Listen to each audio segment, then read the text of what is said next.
Laki rin pala nitong loko. May apoy pa oh.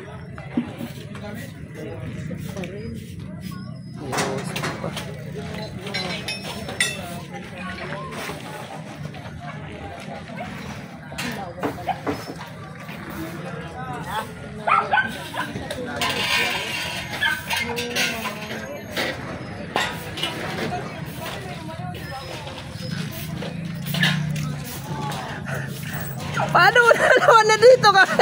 Nakita mo yung... Pupunta kayo, doon dito pala kayo pupunta.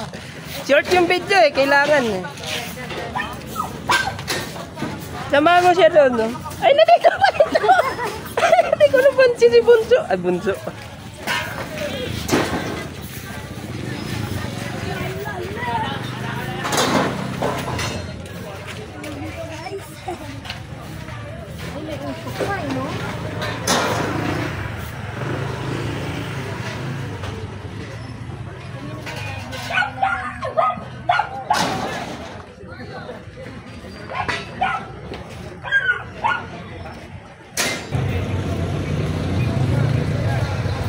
Saan ni Mark? Laki no, Rochelle? Laki nang nasunog. Pati bakal oh.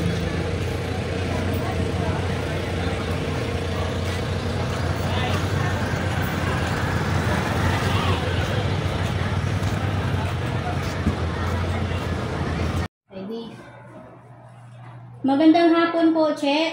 Tanong ko lang po kung kamusta naman po yung mga nasunugan dito sa Santa Mesa. Yung mga nasunugan dito sa barangay ko, sa barangay 628, lahat sila, meron na silang temporary shelter na nandito sa, yung iba nandito sa third floor ko, sa taas ng barangay.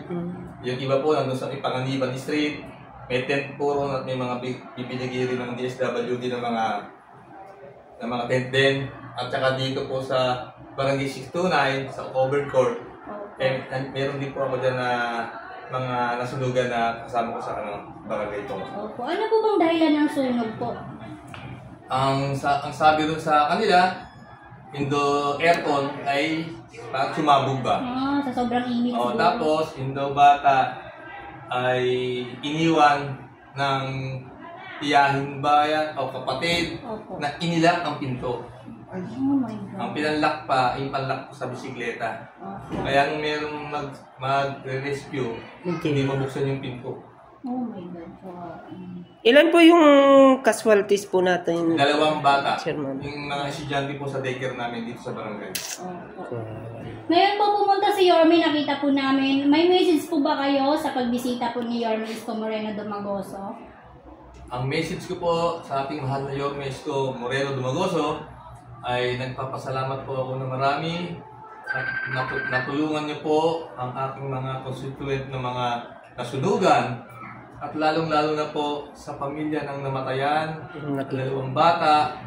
Ang problema po nila dun sa pagpapakremate at pagpapagastos po sa serbisyo sa punerarya ay alam ko po ay binigyan po siya ng ating mahal na Yorme Isko Moreno Dumagoso. Kaya po, sa ganung pagkakataon po, wala na pong problemahin pa yung pong pamilya ng namatayan.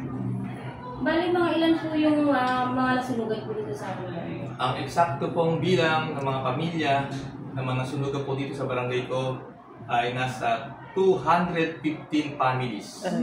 Laki pala ng pamilya. Bale yung may iba kasi na hindi natatakan yung yellow card nila. Paano po yan? Kahit po hindi sila natatakan ng yellow card nila, yun po ay tatak lang ng pagbisita po ng ating mahal na Yorme Isko Moreno Dumagoso na para bibigyan po ng staff.